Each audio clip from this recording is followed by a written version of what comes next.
Buenas tardes. Bienvenidos a nuestro ciclo de conferencias virtuales del Museo del Jade y de la Cultura Precolombina del Instituto Nacional de Seguros. Desde San José, Costa Rica, en América Central, son las 3 de la tarde, hora local.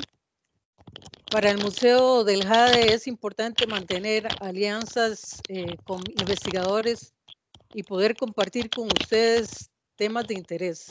En particular, damos apoyo al respeto de los derechos humanos, así como un seguimiento cercano a los objetivos del desarrollo sostenible y en particular a los relacionados con la salud y bienestar, la educación de calidad, así como la igualdad de género. De igual manera, hacemos desde esta plataforma un llamado de conciencia para seguir en buena medida las prácticas sanitarias y ser solidarios como país o como países en este caso.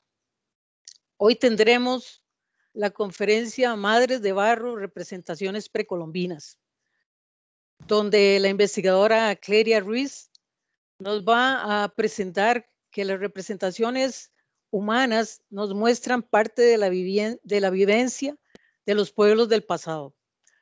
Son imágenes que a la luz de la etnohistoria y la antropología nos permiten acceder a una parte importante de la vida cotidiana de sus creadores, es decir, de los artesanos que las hicieron. Las mujeres y las madres en particular tienen un papel muy importante en la sociedad. Son las responsables de la transmisión del conocimiento y la sobrevivencia, principalmente de los bebés e infantes. Pero antes de comenzar con esta exposición, debo darles algunos datos de Cleria. Cleria María Ruiz Torres es licenciada en Arqueología de la Universidad de Costa Rica, tiene una maestría en Museología del Instituto Iberoamericano de Museología y desde el 2000 ella labora en el Museo Nacional de Costa Rica en el Departamento de Protección del Patrimonio Cultural, específicamente en el manejo de colecciones, labores de registro, inventario, fotografía, documentación y conservación preventiva. Colabora con toda la investigación intelectual y académica de los bienes del patrimonio cultural. Es curadora de exhibiciones y tiene una amplia experiencia en divulgación y difusión y protección del patrimonio. Y ella está a tiempo completo trabajando con el Museo Nacional. Hoy escucharemos entonces a Cleria hablándonos sobre el papel y el rol de la mujer como madre. Adelante, Cleria.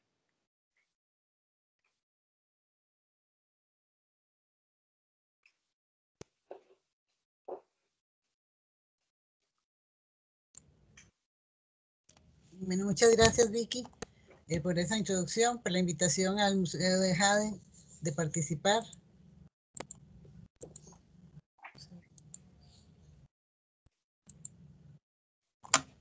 De participar y estar con ustedes compartiendo un poco acerca de mi tema de investigación, que fue acerca de representaciones humanas para la región central del país. Acerca de las representaciones tanto de mujeres como niños, que muchas veces dentro de las investigaciones en arqueología quedan un poco excluidos, y hablamos de sociedades en términos muy generales y muchas veces refiriéndonos casi que a hombres o adultos, y no pensamos en toda esa variedad de seres que conforman una sociedad. Gracias por la oportunidad en el marco de agosto, celebración del Día de la Madre aquí en Costa Rica, para hablar un poco acerca de esas madres del pasado.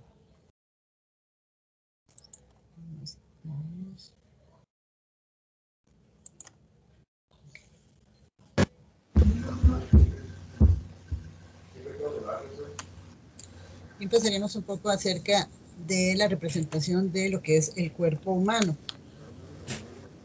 No solamente es la apariencia de cómo nos vemos o cómo actuamos o lo que somos, sino también lo que es una construcción social, cómo lo que queremos decir con la forma en que estamos hechos, de cómo nos presentamos ante los demás. Por ejemplo, aquí tenemos dos figuras de La que está a color es de la región de Guanacaste, aquí en Costa Rica, y la otra es del Valle Central. Ambas son mujeres, tienen características que las identifican como personas de rango, y si vemos, no son anatómicamente exactas, las cabezas son muy grandes, los ojos muy alargados. ¿Por qué? Porque estos son lo que se quiere resaltar. En muchas sociedades del pasado, la representación de una cabeza grande se asocia con un personaje de poder, con una persona muy inteligente o de gran sabiduría. Además, la decoración, transformación del cuerpo por medio de la pintura corporal o de escarificaciones de ese tipo de elementos que los hacen lucir diferente, demarcan una postura de un personaje importante en la sociedad. Y curiosamente, a veces cuando hablamos de caciques o chamanes, la gente piensa inmediatamente en un hombre, pero muchos, inclusive en la época colonial, se hablaba de jefas, de chamanas, y entre los grupos indígenas actuales ni siquiera hay nada que diga que no puede ser una mujer la que ejerza este papel.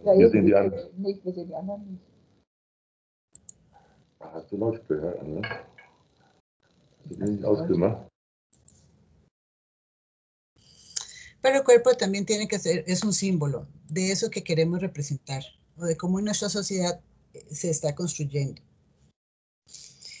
La forma como caminamos, como descansamos, va a variar de sociedad a sociedad, inclusive la forma en cómo estamos de pie. Por ejemplo, cuando nosotros pensamos en alguien sentado, lo imaginamos en una postura como en la silla, con respaldar erguido, las piernas dobladas, y en otras sociedades, más bien la postura de descanso es una cuclillada, con las rodillas en alto. Y todo eso, digamos, tiene que ver con una cuestión de cómo culturalmente pensamos que debe ser el descanso o la forma en que nos comportamos, pero también tiene un sentido simbólico. ¿Qué estamos representando? No es lo mismo estar sentados todos en el suelo a alguien sentado en un banco, ya eso le da un carácter diferente, como las mujeres que vimos antes. Ambas están en unos bancos que las colocan en una posición por arriba de los demás. Y esto ya está dando cierta información, no solamente en la forma en que están decoradas, no solo por tener cabezas grandes, sino inclusive por la forma en que estaban sentados. Ya eso les marca una diferencia con el resto de su comunidad. La forma, la figura, vemos que hay posiciones o posturas que, por ejemplo, para nosotros pensar en cargar un niño de esta manera, apoyado sobre un bolso que sostenemos con la frente, o inclusive las mujeres que llevan su agua sobre las cabezas, es algo que aprendieron desde niña y se va ejercitando con el tiempo. Tratar de hacer el equilibrio o de llevar esto no es porque lo hacen apenas son madres, sino que es una preparación que van teniendo poco a poco, es una transmisión de conocimientos, pero también de habilidades que se van desarrollando en cada grupo. Hay cuestiones que pensamos a veces que son muy naturales o pensamos que son normales, o que son instintivas, como ser madre. Entonces, las mujeres tienen por instinto o por naturaleza ese instinto maternal, esa razón de cuidar a los demás, pero no es algo natural, no es algo que venga en la naturaleza, sino que es algo social y algo que se va a aprender y que cada sociedad va cambiando y adaptando a su cultura. Las figuras, en el caso de nosotros, en la arqueología aquí en el país, es muy difícil tener restos humanos completos, no tenemos las condiciones climáticas que conserven, salvo para la región de Guanacaste, cuerpos, y ahí también solo para ciertas temporalidades, restos humanos que nos permitan hacer ese tipo de investigación. Podemos aprender mucho acerca de la representación, como decía Virginia al principio, de lo que está representado, de lo que el artesano quiso representar, también de lo que no representó, nos va a dar información acerca de esa sociedad. Es como, imagínense, como una especie de fotografía en 3D que tenemos de las comunidades del pasado. Para hacer esta interpretación de las figuras, con lo que trabajé fue no solamente revisando la información y lo que podía obtener de ver las imágenes, sino consultando lo que yo estaba viendo con especialistas, con médicos, con enfermeras obstetras, con antropólogos, con antropólogas, pero también con lo que estaban diciendo las fuentes etnográficas. Qué registros hay en antropología, qué dijeron los viajeros del siglo XIX, qué información podía obtener de las crónicas de la colonia. Y esto ha sido un trabajo un poco de ir pensando un poquito por aquí, tomando un poquito por allá. ¿Por qué? Porque es algo, el trabajo femenino y la labor cotidiana no es algo llamativo, no es algo que la gente registre mucho. Entonces son como pequeños comentarios casi que al margen de cómo la mujer cuida al bebé, cómo una madre atiende a su niño, qué cosas hacían, cómo era un parto, que quizás es el que tiene un poquito más de información precisamente por lo diferente que es a lo que vivían las personas en el siglo XIX.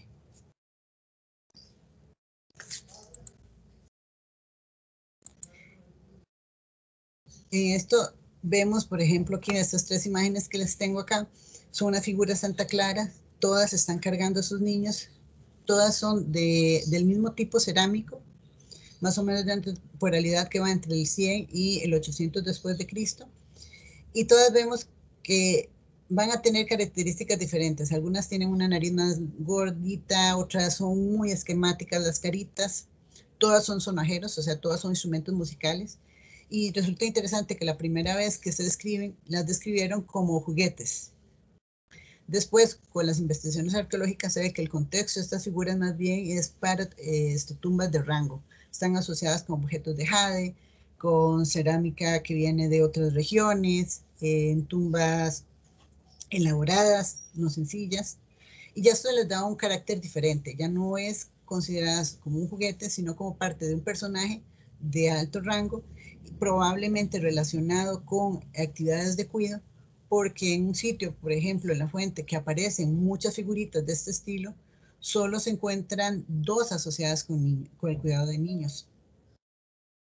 Todas las demás son representaciones de otros elementos de la vida cotidiana.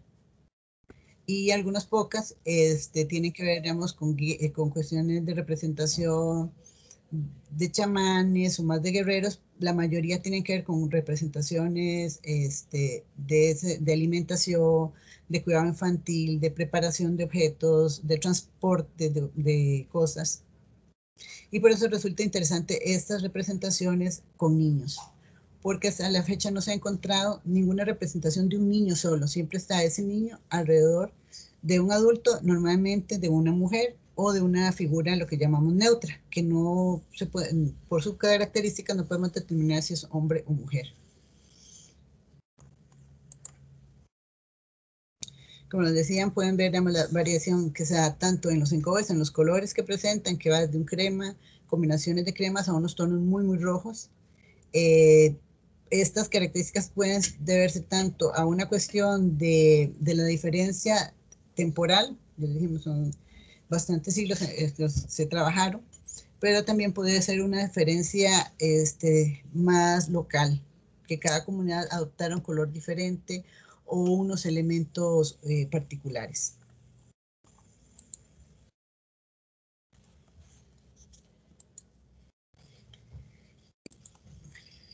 Ya propiamente para entrar en el tema, estas mujeres no solo eran chamanas y guerreras o mujeres de posición, eran madres y cuidadoras. Aquí rescato un concepto muy importante que es el de actividades de mantenimiento, que muchas veces en la arqueología se deja de lado. Se consideran grandes elementos como el desarrollo de la agricultura, la introducción de la cerámica, pero no esas actividades cotidianas de lo que realmente significó. O sea, no podemos pensar, como nos decía Manuel Gander en una conversación una vez, no podemos pensar en la agricultura de sembrar frijoles sin pensar en las ollas de barro, el que pensó cómo cocinar los frijoles. O sea, los frijoles sin cocinar no se pueden consumir. ¿Quién pensó en trabajar en la yuca, cocinarla para poder consumirla y que no fuera dañina? todo esto, este tipo de preparación de alimentos, de distribución, de cómo consumirlos, de cómo almacenarlos, tiene que ver con el cuidado, la salud y la higiene de todos los miembros del grupo.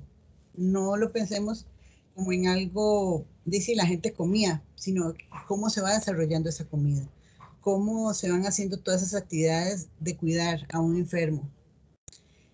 Cuando se iba de cacería, la persona que se dañaba, en los restos arqueológicos encontramos evidencia de personas que tuvieron algún accidente, perdieron la mano, perdieron el brazo y aún así continuaron su vida dentro de una comunidad que los apoyó.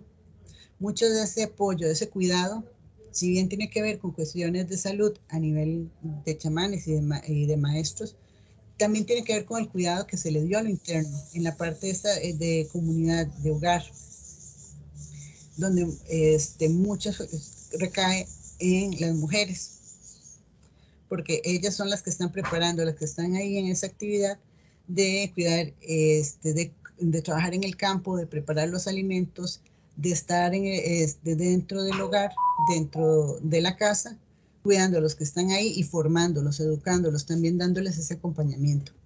Todo este tipo de actividades son indispensables para la sobrevivencia de los grupos. No podemos pensar a veces solo en los grandes eventos, el desarrollo de caminos y de calzadas, de arquitecturas monumentales, y dejar de lado cómo vivía el día a día esa comunidad, esa gente que construyó esos caminos, esas calzadas, cómo se aseguraron esa permanencia, quién hace esa transmisión de conocimiento, quién va educando a los niños y a las niñas para irlas formando dentro de los criterios de la comunidad, dentro de las formas de trabajar en esa comunidad.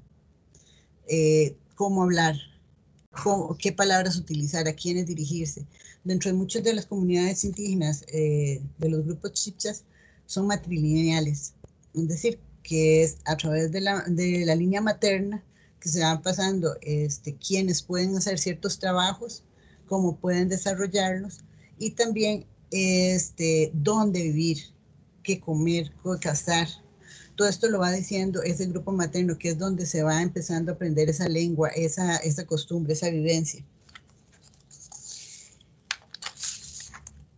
Por eso es tan importante el papel de la mujer en estas sociedades. Aquí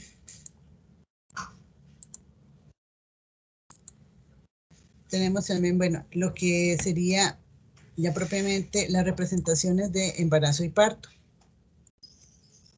Muchas de estas figuras, con las que vemos acá, representan diferentes estadios de la mujer embarazada, del segundo trimestre. Está empezando a llenársele sus pechos, tiene un abdomen, ya se le ve ese vientre, y representa de las pocas figuras que tiene una prenda textil. En el caso de Costa Rica, la mayoría de las figuras tienen pintura corporal y pocos elementos que se puedan identificar de vestimenta. Muchas de estas que presentan vestimenta son figuras que están asociadas con el embarazo o con niños.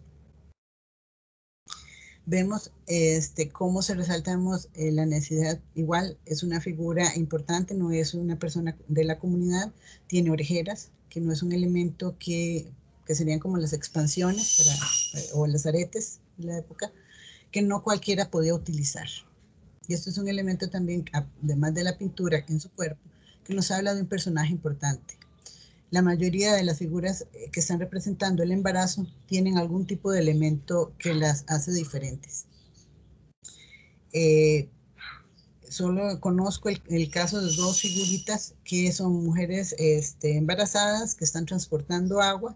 Es un tipo monocromo, no tienen mayores elementos de carácter, salvo la expresión esa de acarrear una vasija para transportar agua.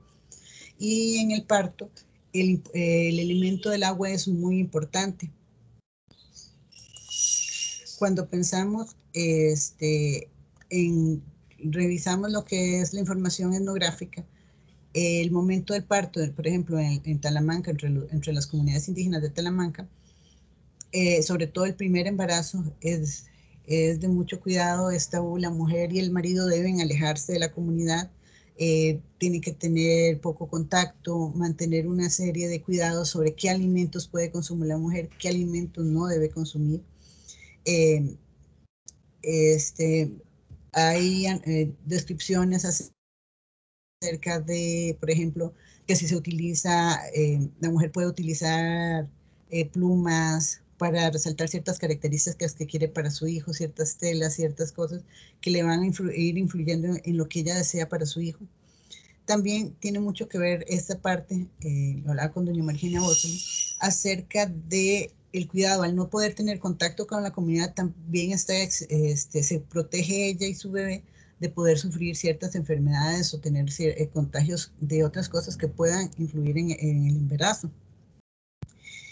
Y esta parte tabú de alejar a la mujer de la comunidad se ve sobre todo reflejado en lo que son el nacimiento. Por ejemplo, la referencia más antigua que logré encontrar es una de 1763 que hace don Manuel de Urcullo, que es un fraile en Talamanca, donde habla de que cuando las mujeres están encinta y sienten que ya se aproxima el parto, ellas se van al monte a parir. Y muchas veces el marido, el papá, construía un rancho cerca de una fuente de agua en una zona alejada, o sea, que no hubiera tránsito de otras personas, donde ella se retiraba. Ahí, bueno, les llevaban el alimento en varas, se los acercaban para que ella no lo tocara. Y la mujer daba luz a solas, acuclillada, en algunos casos de pie, cuando está acompañada, digamos, por su madre o alguna mujer mayor de su familia. Y ella tenía que cortar el ombligo del bebé y enterrarlo. También, que es una de las cosas que más les llamó la atención, es que cuando nacían, cuando parían, se bañaban, lavaban a la criatura y se ponían a cantar. El canto es parte muy importante de este nacimiento, y quizás para nosotros resulte extraordinario o muy chocante, digamos, cuando pensamos en lo que es un parto actualmente, donde la mujer está con su compañero en un ambiente hospitalario, acompañada de enfermeras, quizás un médico, y aquí más bien la mujer es aislada, ella va a dar a luz a solas. En muchas comunidades indígenas, este es un momento de tránsito, donde la vida y la muerte se tocan, es un momento de paso. Por eso es que la mujer debe hacerlo alejada, y la mujer se considera una guerrera, porque está haciendo ese momento de lucha entre la vida y la muerte. Igual, inmediatamente tiene el bebé, ya se baña, lo baña él, lo atiende, no queda tomando reposo, no se descansa. Y una de las cosas que más señalan en los viajeros del siglo XIX es precisamente la baja mortalidad que se da entre las comunidades indígenas. Aunque las mujeres están dando a luz a solas, son pocas las que mueren en el parto. Esto tiene mucho que ver quizás con, bueno, primero en la época había muchos conocimientos acerca de la relación de partos, y el tener que una mujer acostarse para dar a luz complica mucho, digamos, fisiológicamente es mucho más complejo que dar a luz en una posición vertical, sea de pie, de cuclillas, elevada, con la ayuda de alguien, o como en estos casos donde las mujeres dan a luz a solas. Y el dar a luz a solas tiene mucho, se ha relacionado también con las pocas representaciones del momento del parto. Esta figura, que es del Banco Central, es de las pocas para la región central de Costa Rica, donde vemos un parto, es una expulsión del bebé, ya salió la cabeza y los hombros, y ya solo falta, digamos, por decirlo así, empujar la última vez. Aquí vemos la mujer de cuclillas sentada sobre un taburete, que es lo que ya hablábamos, que era un elemento de estos de prestigio, de ser un personaje relevante. Y vemos también que ella tiene un tocado, y su bebé, que aún no ha terminado de salir, ya tiene un tocado. Esto nos hace ver que en estas comunidades de esta época ya existía ese lazo matrilineal, donde es la familia, es la madre, la que le da a su hijo la línea de importancia, el linaje. Ya lo recibe, no es un personaje que él por sí mismo vaya a ganar méritos, sino que ya de línea materna le vienen estos méritos. Igual tiene esa cabeza grande, esta representación es de las pocas que hay. Podemos encontrar en cerámica en otros países, en otras regiones, figuras donde vemos una especie de partera o quizás dos personajes ayudándole a la mujer a dar a luz. Mientras que en Costa Rica las pocas que encontramos siempre están solas, ella, la madre y el bebé, ellas atendiéndose a sí misma, ayudándole en esa expulsión. Y muchas veces en las referencias también vemos que cuando se habla no es exactamente una comadrona o una partera como la visualizamos actualmente, sino es un personaje que va a estar ahí en la comunidad, no solo para el momento del parto, no en el momento del parto, sino durante el embarazo y en ese pauperio, en ese cuidado infantil después del nacimiento, en los primeros meses, durante los procesos de lactancia, durante el proceso de dejar y adoptar los alimentos sólidos. Es un acompañamiento que va más allá de un momento. Por eso es tan importante en el parto esa separación, porque la mujer ya está preparada, se le ha entrenado para este proceso y se ve como algo completamente natural, no como una enfermedad, no como algo que deba tener, digamos, cuidados específicos, porque aunque habían nacimientos a veces múltiples o con complicaciones, la comunidad indígena esto lo ve en un momento de relación muy personal, muy de una guerrera, de un fortalecimiento de una mujer. Con respecto, bueno, al otro tema que vemos muy representado tiene que ver con lo que es la lactancia, donde las posturas y las posiciones predominantes no son culturales, sino también tienen no son solamente biológicas, también tienen una razón de ser muy cultural.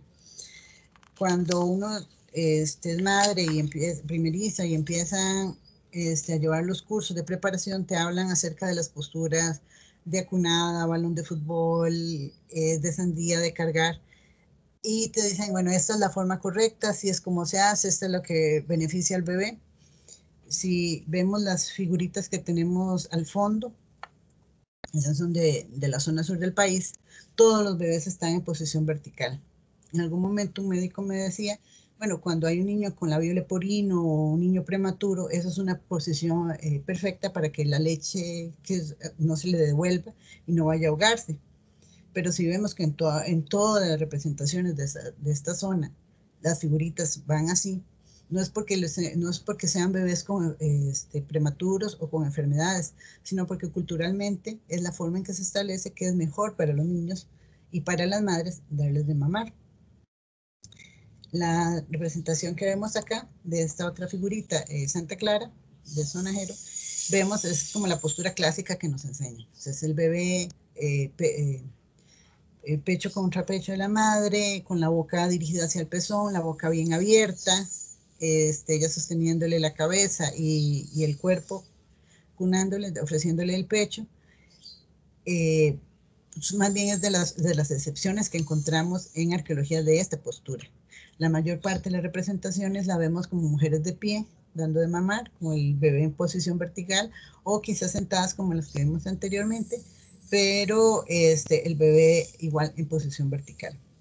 Esto porque, como decía, si para un niño que presente problemas o para un niño prematuro es más fácil, igual para otros niños sería mucho más sencillo. Quizás no es la más cómoda para la madre, pero también está relacionada con que en estas comunidades la lactancia se da a libre demanda. O sea, la mujer está en sus labores de campo y simplemente el bebé tiene hambre, ella lo alimenta y sigue. Está en una reunión, en una actividad, y ella no se aparta, no se excluye de la comunidad o del trabajo que está haciendo, simplemente lo toma como algo con lo que va a seguir. Hay algo que cuando hablamos de lactancia y surge mucho la pregunta, y a veces es un tema que está como muy de boga, y es cuánto tiempo se da lactancia. Hubo una época en que se hablaba que 6 meses y ya no más, eso era el ideal. Ya después de los 6 meses la leche materna ya no servía. En otras ocasiones se habla de que que no, que es necesario continuarla al año, 2 años, 3 años. Y esto va a variar según, no por una cuestión biológica o por una cuestión de formación, sino más bien por una cuestión natural, cultural.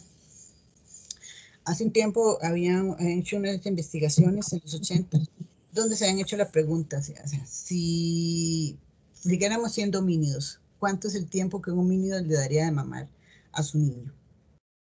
Y eso se estableció que por parámetros biológicos, comparación con simios y otras investigaciones, ese periodo de lactancia puede ir de los 3 a los 7 años. Esos 4 años de diferencia son los que encontramos en muchas de las comunidades indígenas del pasado. Por ejemplo, William Gap, quien hace toda una investigación y recoge mucha información etnográfica, hablaba de que los niños eran destetados tarde. Cuando nacía otro niño, quedaba primero sin darse de mamar, pero decía que podía ser niños de 2 años que iban sin ningún problema a mamar, aunque estuvieran acostumbrados a alimentos sólidos.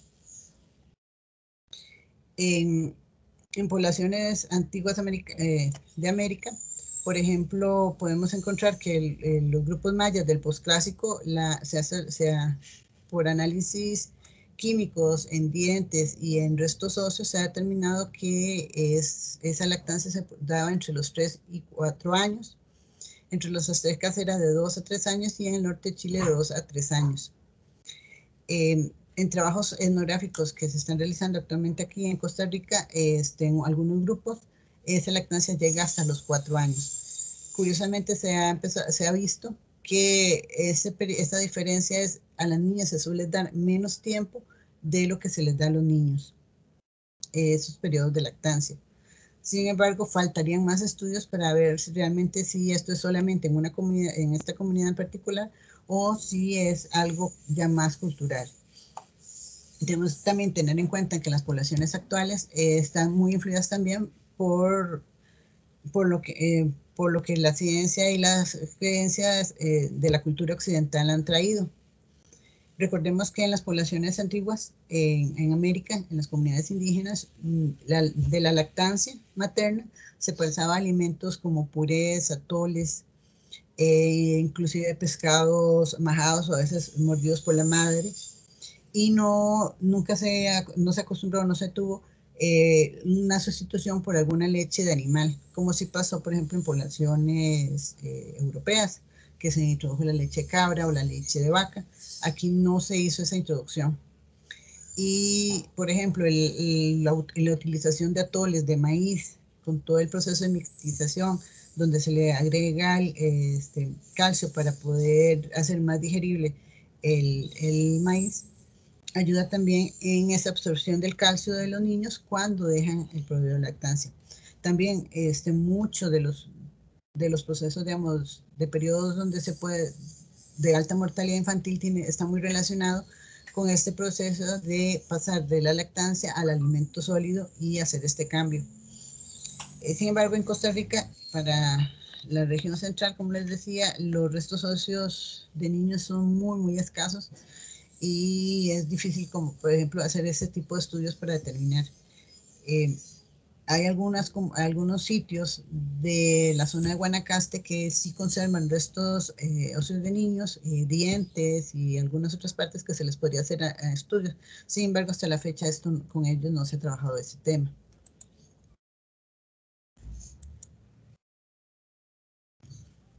También con la lactancia encontramos en las representaciones de las figuras ciertos elementos muy particulares. Por ejemplo, esta prenda que, como vemos, cubre el pecho y a veces está tan apretada que lo parte prácticamente en dos. Y esto, de la revisión que estuvimos haciendo, podría representar varias cosas. Por un lado, podría ser algún tipo de tratamiento donde se coloquen emplastos o cosas para bajar la inflamación, por ejemplo, mastitis, o para más bien ayudar a la madre cuando tiene sobreproducción de leche. Alrededor de un 10% de la población femenina tiene ese problema, que es una producción excesiva de leche. Imagínense lo que es estar en una comunidad en la casa goteando la leche, y con la llegada de insectos, la leche tiene un componente de azucarado que la vuelve pegajosa. Entonces, un tipo de vestimenta como esta podría ayudar en esos casos. También podría estar relacionadas con los procesos más bien de dejar de mamar. Doña María Eugenia hablaba de ciertas plantas que utilizaban las mujeres cuando querían destetar a sus hijos, donde se separaban de la comunidad, se iban y se hacían lavados con ciertas plantas y ya regresaban secas. Entonces podría estar relacionado con ese tipo de tratamiento, ese tipo de representación de textil.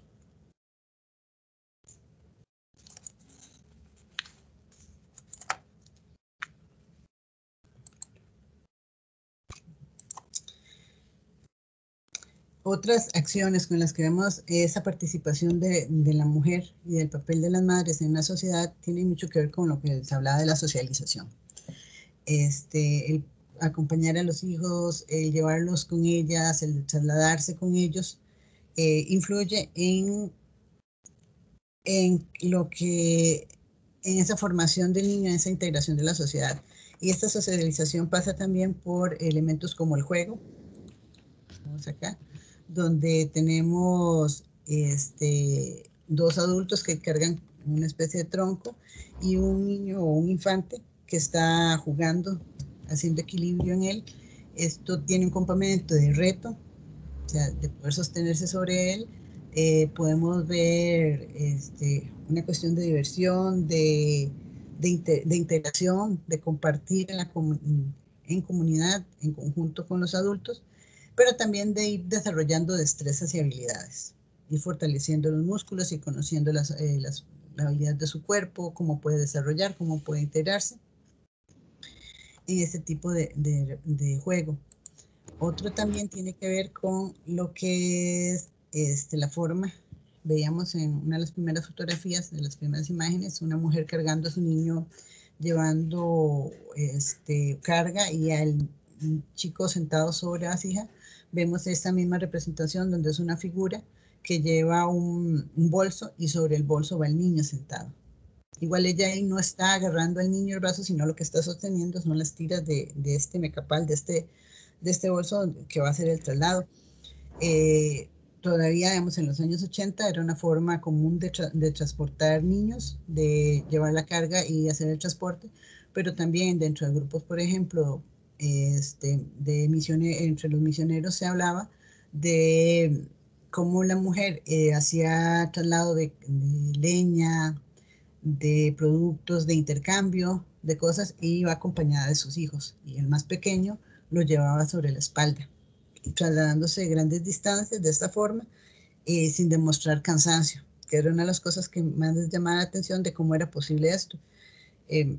Hablando una vez con una muchacha, ya me contaba que cuando ella era niña ya tenía que transportar agua en una vasija sobre su cabeza, y podían ser 5 o 6 kilómetros de esta forma. Y cuando ella se va a la ciudad y regresa al campo, ella decía, ya yo no puedo hacer eso, ya el cuello no me da, los hombros me tiemblan, tengo que irla sosteniendo, tengo que usar las manos. Y esa habilidad que tenía de niña de poder transportar en la cabeza y llevar cosas en mis manos y estar, ya la he perdido.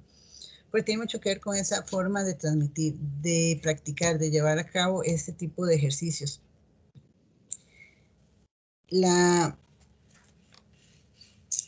evidencia nos habla de cómo esta socialización se debe desarrollar, y se va aprendiendo con ese contacto, con esa permanencia en estudios etnográficos en comunidades del Amazonas, por ejemplo. Se ha visto cómo los niños menores, digamos, que no pueden caminar, siempre van a estar al lado de su madre o de una mujer encargada, de una cuidadora que va a estar a cargo de él. Y una vez que empiezan a caminar, como alrededor del año, 2 años, empiezan a explorar primero dentro de su vivienda, o en los alrededores, donde siempre puede estar vista por un adulto. Alrededor entre ese momento que ya se independizan, pueden caminar 2 años a los 5 años, van a estar trabajando, jugando, explorando, imitando trabajos alrededor de la vivienda, sin alejarse nunca, digamos, de la vista de la madre o del cuidador. en esta parte ya más externa alrededor de la vivienda, y ya después de los 5 años ya se integran aprendiendo ya diferentes labores o trabajando y participando en juegos ya más lejos, ya a cargo de niños más grandes o de jóvenes que les van a ir enseñando diferentes tipos de prácticas. Dentro, digamos, de lo que son los grupos chipchas, las cuidadoras siempre suelen ser las madres y hermanas o mujeres de la familia. No es costumbre que los padres se involucren en este cuidado infantil en niños tan pequeños, sino que ya es con esos niños de más de 5 o 6 años, donde ya los padres sí intervienen en esa educación. Por lo menos en los grupos del siglo pasado o del siglo XIX, como les decía.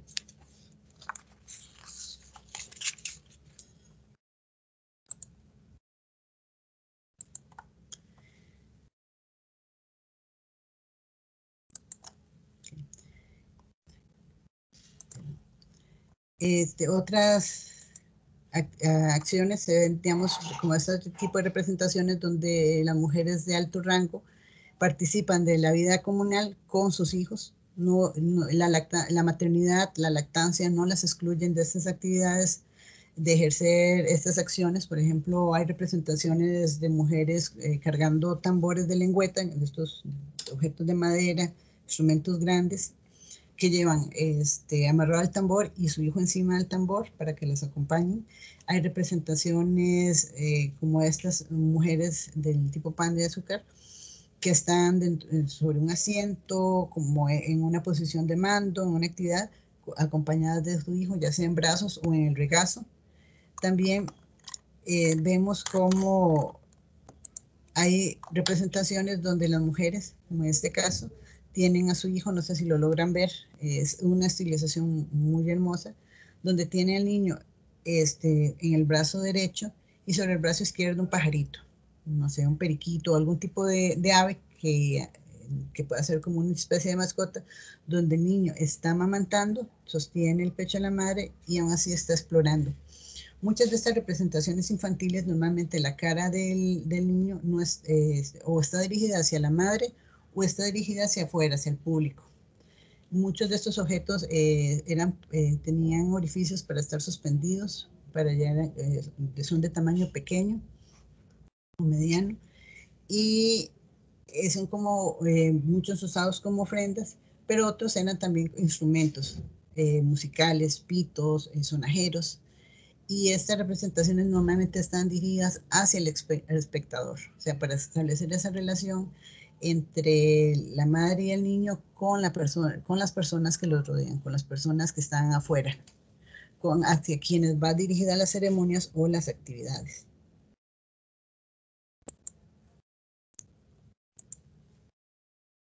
Tenemos toda una gran cantidad de labores representadas por las actividades de cuidado, de higiene, y otras que, si bien no están representadas como tales, tienen que ver con los cantos. Existen una serie de cantos dirigidos para el cuidado de los niños, para el apaciguamiento de bebés, que todavía en las comunidades indígenas se mantienen y se transmiten de madres y abuelas a hijas. Son cantos, algunos cantos tienen un carácter ritual, pero otros son más cotidianos, son para dormir, para tranquilizar al niño, para educarles, para tener a ese bebé en paz, para irles enseñando la lengua. Algunos de estos cantos, inclusive en los trabajos que ha hecho Laura Cervantes, las mujeres los cantan, pero ya no recuerdan el significado de todas las palabras, por lo menos solo de algunas. Aún así el canto se mantiene porque es efectivo, porque le ayuda al niño a estar tranquilo, porque le ayuda al niño a dormirse, porque le ayuda con los cólicos, además de la aplicación de una serie de medicinas y medicamentos. Por ejemplo, en lo que decía los documentos de Monseñor Til del siglo XIX, entre las mujeres malecos, cuando el bebé nacía, se le preparaba una mezcla de achote con cacao da una coloración rojiza que se le colocaba para protegerlo de las picaduras de insectos y de los rayos del sol. Y muchas veces vemos figuritas representadas con esa coloración roja, ese color rojo de protección. Todavía existe la costumbre de a veces de colocarle un hilo rojo, una cinta roja al niño para alejarle el mal de ojo o para que no le hagan daño, para preservarlo, como este remanente de ese color rojo de defensa ante el peligro. Igual en esta representación que vamos acá es un detalle de una vasija donde están en una hamaca un adulto, una cuidadora y el niño en regazos, donde le está acariciando la frente, tiene una postura así como muy relajada, como de mecerse, como de atención, de arrullarlo, que es una parte muy importante en esta socialización de los niños, el sentirse en contacto con un adulto, el sentirse que se le aprecia. Y cuando uno ve en estas figuras, uno ve ese sentimiento. En muchas de ellas está esa representación de ese cariño, de una representación de un cuidado, no de una postura formal como tipo una imagen de lo que debe ser, sino como un sentimiento, una relación entre el adulto, el cuidador, la madre y su progenie. Aquí mucho, digamos, tiene que ver, como hablábamos antes, de lo que es el reflejo de lo que se espera a la sociedad y también de la interpretación del artesano, donde vemos esa naturalidad con la que se van a reflejar ciertos elementos de ese cuidado, de esa atención infantil y de lo que llamaríamos nosotros amor de madre, de esa dedicación de la mujer de acompañar a su hijo, de tenerlo, de protegerlo y de estar ahí con él. Uno de los objetivos de la arqueología es conocer las personas que crearon estos objetos, de tratar de entender, de ver estos materiales como esa evidencia de ese accionar. Hay una parte muy importante que no vamos a acceder, pero es a través de estos esfuerzos de preguntarnos, de explorar, de buscar que podemos irnos acercando. Es una posibilidad, puede interpretarse de otras maneras, pero es una forma de irnos preguntando y acercando, humanizándolos y conociéndolos.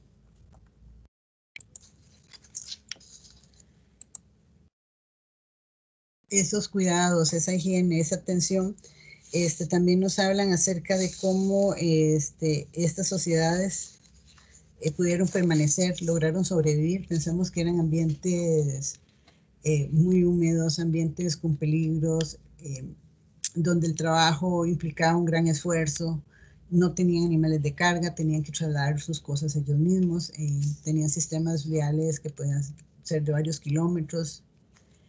El trabajo cotidiano, el preparar la masa, moliéndola, el esfuerzo que eso queda impreso en huesos, en deformaciones, en procesos, eran poblaciones con una expectativa de vida baja, sobre todo si la comparamos con la nuestra, donde la población infantil o el cuidado que se le da a esta población se veía reflejado en la sobrevivencia de la comunidad, no solo de la familia, sino de la comunidad como tal, donde esa madre que cuidaba a su niño, que lo atendía, que atendía a los enfermos, que atendía a todas las personas que estaban en su núcleo, se veía reflejado en la posibilidad de tener más trabajadores de campo, más cazadores, más artesanos, y que la mortalidad infantil pues, era bastante alta. En otras poblaciones se estima que la pirámide es completamente diferente a la nuestra, donde la población infantil moría mucho durante el primer año de vida, y a los 12 años se dan dos grandes momentos también donde van a morir más niños, y pocos son los que logran llegar a adultos o adultos mayores. Entonces, por eso es tan importante para esta sobrevivencia de estas comunidades ese trabajo, ese conocimiento que se va a mantener. Mucho de este conocimiento es un conocimiento de vida cotidiana, de transmisión, como hablaba, de lo que las abuelas y las madres les enseñan a sus hijas, de lo que se va aprendiendo y de cómo esto se va manteniendo. Hay grandes cambios sociales que van a impactar, porque impactan dentro de la sociedad, de que la van a desestabilizar, como lo fue todo el proceso de la colonia, donde las comunidades tuvieron que trasladarse, se movieron, perdieron miembros. Por ejemplo, todo lo que significó para los malecos la explotación del hule, de cómo las familias fueron segregadas, cómo los niños fueron arrancados del seno y cómo esto se vio reflejado en la pérdida de muchas de estas comunidades y en la creación de una identidad cada vez más fuerte para poder mantenerlos. Y esto pasa por ese cuidado infantil, por esa actividad, ese goteíto de la madre de mantener las cosas para su protección. El rol de las madres, como les decía, no es solo ser cuidador, es una responsabilidad dentro de la comunidad. No es algo natural, no es algo que en todos los grupos se mantenga que sean las mujeres las que tengan este papel, pero en estas comunidades en particular las representaciones nos indican que fueron las mujeres las que estuvieron a cargo. Hasta el momento vemos en la revisión de colecciones de figuras de representaciones humanas, solo son figuras femeninas o figuras neutras las que están en relación con niños. No hemos encontrado ninguna figura de un hombre atendiendo un niño o en relación de un niño, y los que les mencionaba. Tampoco ninguna figurita que uno pueda identificar como un niño o una niña sin estar relacionado con un adulto.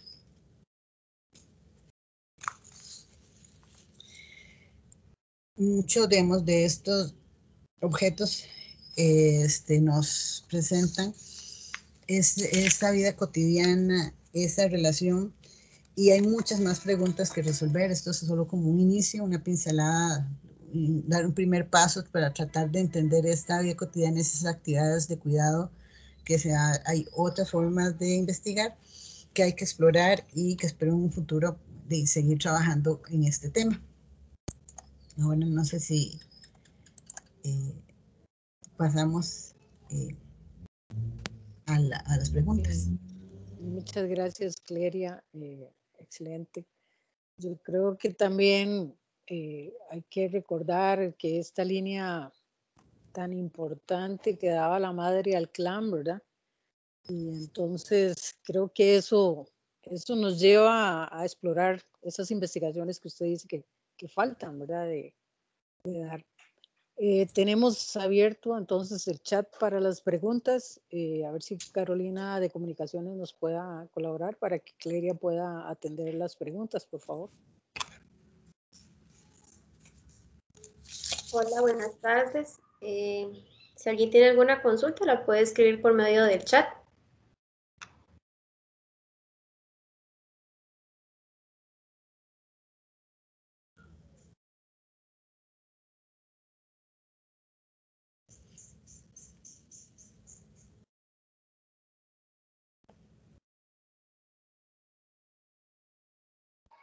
¿Alguna pregunta?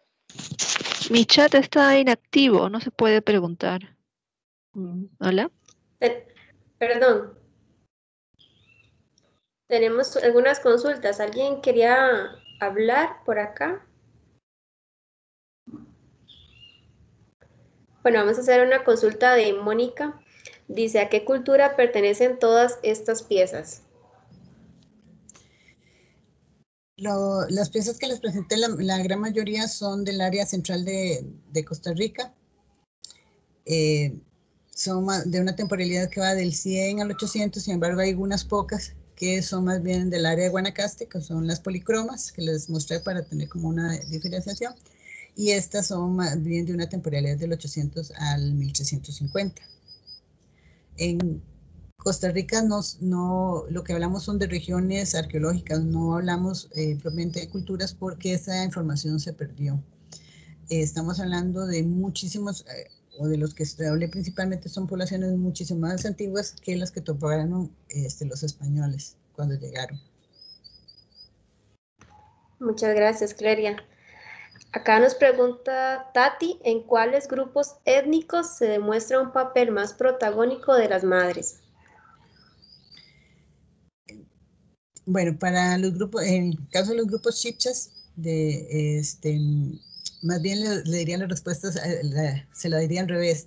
Solo para los Maleco encontré referencia para el siglo XIX de la relación de padres en el cuidado de los niños. Que se hablaba, Monseñor Til mencionaba que mientras la madre estaba preparando los alimentos, el padre estaba en la hamaca cuidando al bebé. Como mientras ella trabajaba y hacía las labores de campo, él estaba cuidando al niño en la casa. El resto de referencias para todas las demás comunidades indígenas es más bien relacionada con la mamá o una tía cuidando a los niños. Bribris, borucas, beicetas, todos los demás grupos indígenas sí hablan. Solo para los malecos es la única que encontré una excepción de donde hablaba de ese cuidado del padre. Perfecto, gracias, Cleria. Serían las consultas que tenemos acá por medio del chat.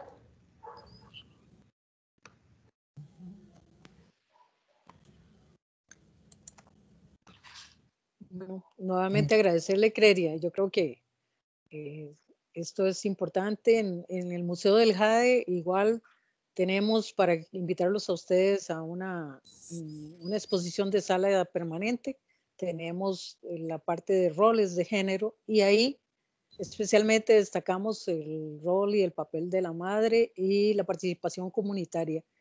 Entonces yo creo que eso es importante, es un tema fundamental para todos los grupos étnicos, sea del pasado y del presente.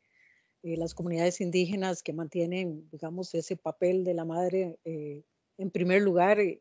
Y también desde el Museo del Jade queremos pues, invitarlos a visitarnos. Abrimos el próximo 22 de agosto por las medidas sanitarias y queremos entonces que puedan visitar a esa sala para que pongamos en práctica lo que Cleria nos ha dado esta tarde de su investigación. Entonces, muchas gracias, Cleria, por ese valioso aporte.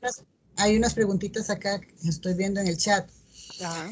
Con respecto a quiénes hacían la cerámica, si eran hombres o mujeres, no se ha determinado en Costa Rica quién hacía esa labor. En los grupos indígenas actuales es un trabajo más bien familiar, que tiene que ver desde cuándo y quiénes van a recoger el barro, con los desgrasantes, las pinturas, cómo se recogen los tintes, y no específicamente como hacía, si solo los hombres o solo las mujeres. Veo después otra pregunta de Susi sobre siendo cultura material. Okay. Lo que se habla de la información acerca del papel de abuelas en los procesos de parto tiene que ver con ese. Para los primeros partos, en algunas comunidades era la abuela, o sea, la madre de la parturienta, quien acompañaba a la mujer durante el parto, pero solo para los primeros partos. El resto lo hacían solas. Ellas se alejaban solas y eran la familia las que les llevaban ese alimento, pero sin tocarlas, compartiendo ese alimento. El retiro de una madre podría ser de 1 a 3 meses fuera de la comunidad, entonces necesitaba así alguien que le acompañara. Y muchas veces la limpieza o la purificación por parte del chamán se hacía una semana después del nacimiento. Quienes utilizaban ciertas hierbas, le daban para que se lavara las manos, se volviera a bañar, utilizaban humo para purificar. Y en muchas comunidades resulta que también puede estar asociado, porque no hay niños o infantes representados solos, es que en muchas comunidades es hasta los 10, 12 años que recibe un nombre. O sea que ya se le da como una identidad propia del individuo y durante el resto del tiempo se le va a llamar como bebé o niño. Sin tener una identidad propia, mucho relacionado por esta alta mortalidad que se da. El papel de las abuelas también en la cuestión lingüística se ha encontrado, digamos, con esta enseñanza de estos cantos y estos cuidados de ciertos arrullos que se le van a transmitir y que en algunos casos pasan de la abuela a la nieta y se van brincando como una generación, se van alternando.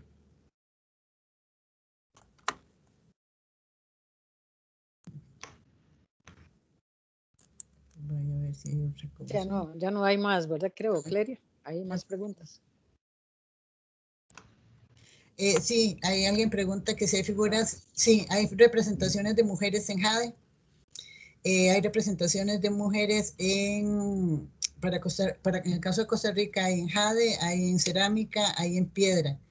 Y en oro solo hay dos, pero son dos representaciones del proceso, digamos, de coito. Entonces es la parejita. Y solo ahí, que está en el Museo de Oro, son las únicas de oro de mujeres. Y el resto sí, sí existen en los diferentes materiales. Sí. Según mi investigación, la mayor cantidad de figuras con representación de maternidad o de cuidado infantil se da para la región central.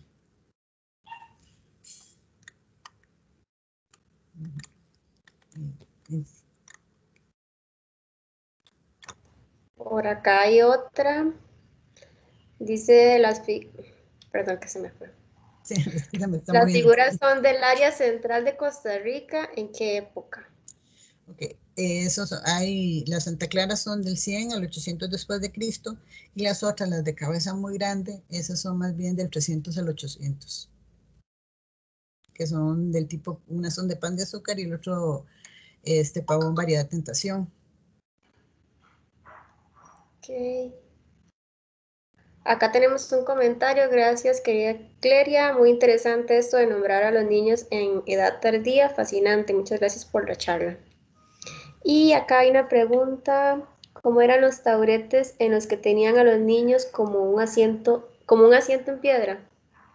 Sí, estos taburetes, bueno, yo en la investigación hice una clasificación. Hay unos que son muy similares a un metate, son rectangulares, trípodes, o sea, de 3 o 4 patas, que es como el que yo llamo tipo taburete, y otros que son más tipo banquito. Hay unos circulares, similares como lo que la gente llama mesas o altares, que en la parte de asiento es redonda y es un solo soporte como tallado. No sé, los que visitaron el Museo Nacional hace unos años, teníamos lo que se llamaba una mesita de madera en la última vitrina. Ahí es algo muy similar a esa mesita.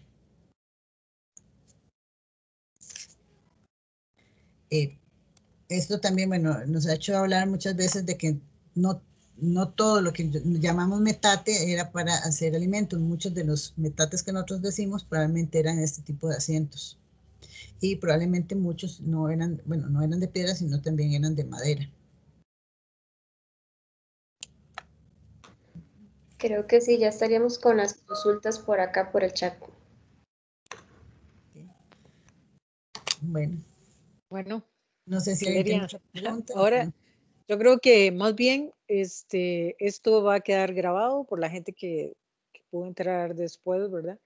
Queda grabado y Cleria tal vez en algún momento nos pueda dejar su correo por si necesita alguien para algún trabajo contactarla. De veras, Cleria, muchas gracias por su atención para participar acá en el Museo del Jade. Nos interesa mucho que la gente esté siempre con información de primera mano. Y también entonces, como les decía antes, invitarlos en la sala de la memoria ancestral del museo.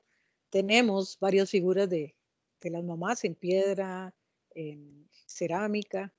Inclusive hay una que tenemos, es una guerrera, no sé si la viste ahí, Cleria, que entonces es muy importante que a veces el rol de madre y de otros, participación dentro de la comunidad de la mujer, fue muy importante, ¿verdad? Y esto de las representaciones y las pinturas y los asientos también se pueden ver en los museos, ya sea el Nacional como el Museo del Jade y el Museo del Oro Precolombino.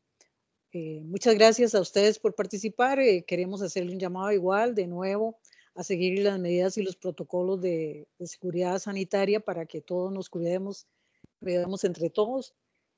Mantengámonos en línea siempre. El Museo del Jade tiene las páginas, las redes sociales, la página web, para que ustedes puedan consultar sobre nuevas informaciones. Les agradecemos mucho y que sea para la próxima. Muchas gracias, Clery. Muchas gracias por la invitación y estamos en contacto.